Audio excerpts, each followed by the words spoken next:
I'm going to put you in the hot seat here. Yeah. Hurricane Erin. I understand it is re-strengthened to a Category 4. As it churns northwest, it's expected to remain east of the U.S. Kind of update us on what is happening with this hurricane. I wish that I could pull up our weather graphics, which I'm just now thinking, I wonder if that would even be possible. Just to show you guys the map of what we're talking about. So yes, Category 4, but I was looking at the models and it is expected to weaken over the coming days. And then luckily, models are bringing it to the northeast. So it's going to be missing the United States. But Anthony mentioned the Carolina coast. Yeah. That's where we could see some higher waves around a foot or higher from this storm. And I know we wanted to kind of dive deep here into different topics. Well, one question that that needs clarifying is the deadliest aspect of a hurricane. Most people would assume it's the 100-mile-per-hour wind. Right, but no, it's the flooding. And actually across the country, that's the biggest threat from storms is flooding. The storm surge, so that water that gets pushed onto the land, which that's something that's interesting about hurricanes. I've only physically been covering one hurricane in my life, but how the hurricanes are so strong, they pull the water out and then they can bring it back in. But yeah. That is wild. Right, but you know, with hurricanes, you're right, because you think about how we have the strong winds, we have the bands of rain and storms that could spawn tornadoes. So this particular one, luckily, we do expect it to mostly miss the United States. We got some rain coming down in Chicago right now, speaking of the weather. You see that? I bet it's so isolated. But we still could see high waves from this storm. Okay. So we wanted to break down how we track hurricanes.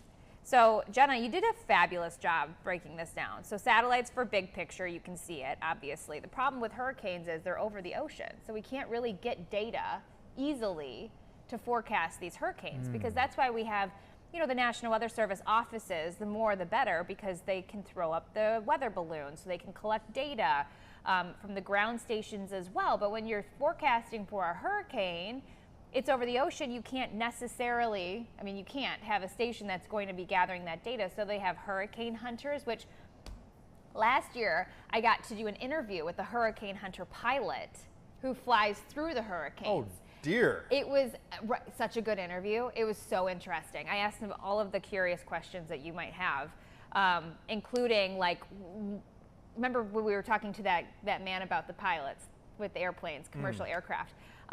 Hurricane hunter aircraft, they do spin. And sometimes when you don't want them to, he was saying, spontaneously flipping over. Wild. And they can recover. Obviously, if you were talking to them, they can recover. And actually, you can follow them on Instagram, Hurricane Hunters, and watch their videos of them flying. And even with Erin, just yesterday or the day before, I reposted one of their videos because you can't see anything when they're flying until you get to the eye. So and then it's nice and calm in there. And it's beautiful, and you can see the blue sky above. that would be so, can you see a video from inside the eye? Yeah, of course. Oh my gosh. Of course. I'm going to have to so that's why they do it though. Follow that. That is incredible. The hurricane hunters are another level. I mean, most of them, I believe, come from history of working in the Air Force or just the military. That seems even crazier than the tornado chasers. I agree with you. Absolutely. Because hurricanes are stronger than tornadoes, right? Well, they can spawn tornadoes, but imagine too, like if you're flying an airplane, you can't see anything. You're literally just depending on your dial to show you at what elevation you are, just to cruise through until you reach the eye.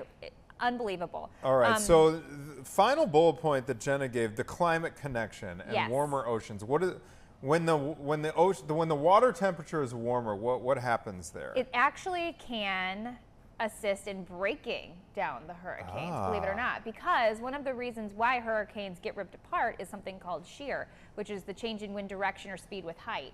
So when the warmer water is there for El Nino, that can actually lead to greater shear, which could lead to weaker hurricanes in the Atlantic. Opposite is true for the Pacific. Oh, okay. Interesting. So warmer water in the Pacific actually fuels the typhoons. When we have the warmer water, the El Nino, I believe that they are stronger in the Pacific. Right now, we're neutral. So it's harder to forecast hurricane seasons when you're in a neutral pattern.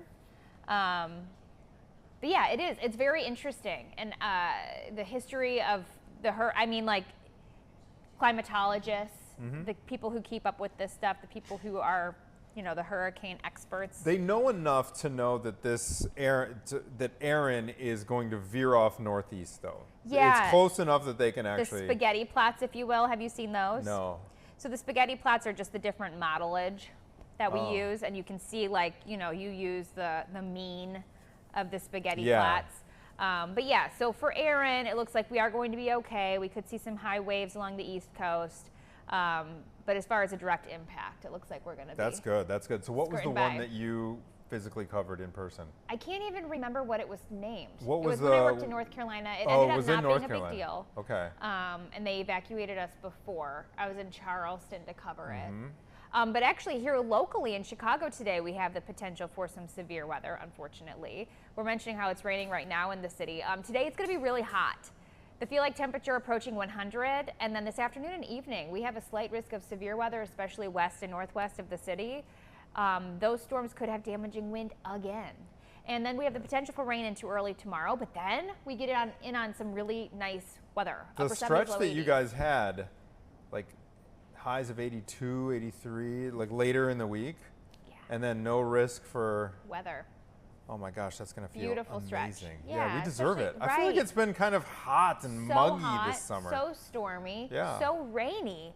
And even today and tonight, we could see some heavy rain. So we'll keep you posted. Okay.